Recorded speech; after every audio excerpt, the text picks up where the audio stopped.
خداوند یسوع مسیح کے نام میں آپ سب کو سلام۔ اگر آپ کے پاس بائبل مقدس موجود ہے تو میرے ساتھ کھول لیجئے لوکا کی انجیل 13واں باب۔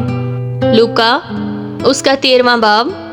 اس وقت بعض لوگ حاضر تھے جنہوں نے اسے ان گلیلیوں کی خبر دی جن کا خون پلاطس نے ان کے ذبیحوں کے ساتھ ملایا تھا۔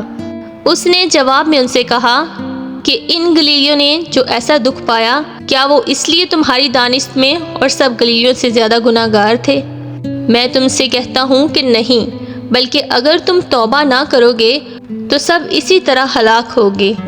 یا کیا وہ 18 آدمی جن پر شلوہ کا برج گرا اور دب کر مر گئے تمہاری دانست میں یروشلم کے اور سب رہنے والوں سے زیادہ قصوروار تھے؟ میں تم سے کہتا ہوں کہ نہیں، بلکہ اگر تم توبہ نہ کرو گے تو سب اسی طرح ہلاک ہوگے۔ پھر اس نے یہ تمثیل کہی کہ کسی نے اپنے تاکستان میں ایک انجیر کا درخت لگایا تھا، وہ اس میں پھل ڈھونڈنے آیا اور نہ پایا۔ اس پر اس نے باغبان سے کہا کہ دیکھ، 3 برس سے میں اس انجیر کے درخت میں پھل ڈھونڈنے آتا ہوں اور نہیں پاتا، اسے کاٹ ڈال، یہ زمین کو بھی کیوں روکے رہے؟ اس نے جواب میں اس سے کہا، اے خداوند، اس سال تو اور بھی اسے رہنے دے تاکہ میں اس کے گرد تھالا کھودوں اور کھاد ڈالوں۔ اگر آگے کو پھلا تو خیر نہیں، تو اس کے بعد کاٹ ڈالنا۔ پھر وہ سبت کے دن کسی عبادت خانہ میں تعلیم دیتا تھا، اور دیکھو ایک عورت تھی جس کو 18 برس سے کسی بدروح کے باعث کمزوری تھی۔ وہ کبڑی ہو گئی تھی اور کسی طرح سیدھی نہ ہو سکتی تھی۔ یسوع نے اسے دیکھ کر پاس بلایا اور اس سے کہا، اے عورت، تو اپنی کمزوری سے چھوٹ گئی۔ اس نے اس پر ہاتھ رکھے، اسی دم وہ سیدھی ہو گئی اور خدا کی تمجید کرنے لگی۔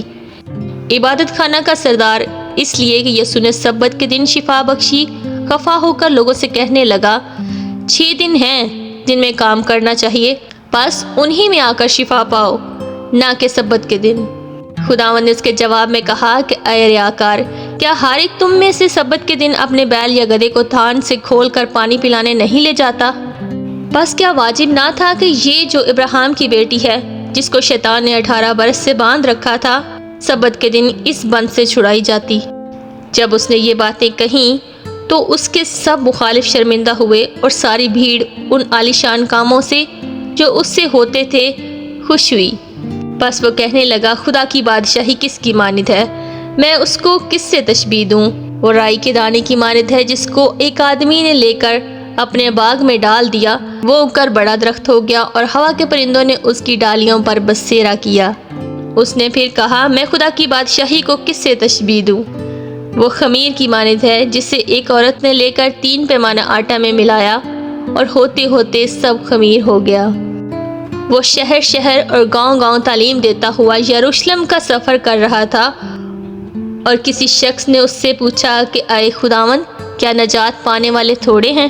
اس نے ان سے کہا، جاں فشانی کرو کہ تنگ دروازے سے داخل ہو، کیونکہ میں تم سے کہتا ہوں کہ بہتیرے داخل ہونے کی کوشش کریں گے اور نہ ہو سکیں گے۔ جب گھر کا مالک اٹھ کر دروازہ بند کر چکا ہو اور تم باہر کھڑے دروازہ کھٹکھٹا کر یہ کہنا شروع کرو کہ اے خداوند، ہمارے لیے کھول دے، اور وہ جواب دے کہ میں تم کو نہیں جانتا کہ کہاں کے ہو، اس وقت تم کہنا شروع کرو گے کہ ہم نے تیرے روبرو کھایا پیا اور تو نے ہمارے بازاروں میں تعلیم دی۔ مگر وہ کہے گا، میں تم سے کہتا ہوں کہ میں نہیں جانتا تم کہاں کے ہو، اے بدکارو، تم مجھ سے دور ہو۔ وہاں رونا اور دانت پیسنا ہوگا جب تم ابراہیم اور اسحاق اور یعقوب اور سب نبیوں کو خدا کی بادشاہی میں شامل اور اپنے آپ کو باہر نکالا ہوا دیکھو گے، اور پورب، پچھم، اتر، دکن کے لوگ آ کر خدا کی بادشاہی کی ضیافت میں شریک ہوں گے۔ اور دیکھو، بعض آخر ایسے ہیں جو اول ہوں گے، اور بعض اول ہیں جو آخر ہوں گے۔ اسی گھڑی بعض فریسیوں نے آ کر اس سے کہا کہ نکل کر یہاں سے چل دے، کیونکہ ہیرودیس تجھے قتل کرنا چاہتا ہے۔ اس نے ان سے کہا کہ جا کر اس لومڑی سے کہہ دو کہ دیکھ، میں آج اور کل بدروح کو نکالتا اور شفا بخشنے کا کام انجام دیتا رہوں گا، اور تیسرے دن کمال کو پہنچوں گا۔ مگر مجھے آج اور کل اور پرسوں اپنی راہ پر چلنا ضرور ہے، کیونکہ ممکن نہیں کہ نبی یروشلم سے باہر ہلاک ہو۔ اے یروشلم، اے یروشلم، تو جو نبیوں کو قتل کرتی ہے اور جو تیرے پاس بھیجے گئے ان کو سنسار کرتی ہے۔ کتنی ہی بار میں نے چاہا کہ جس طرح مرغی اپنے بچوں کو پروں تلے جمع کر لیتی ہے، اسی طرح میں بھی تیرے بچوں کو جمع کر لوں، مگر تم نے نہ چاہا۔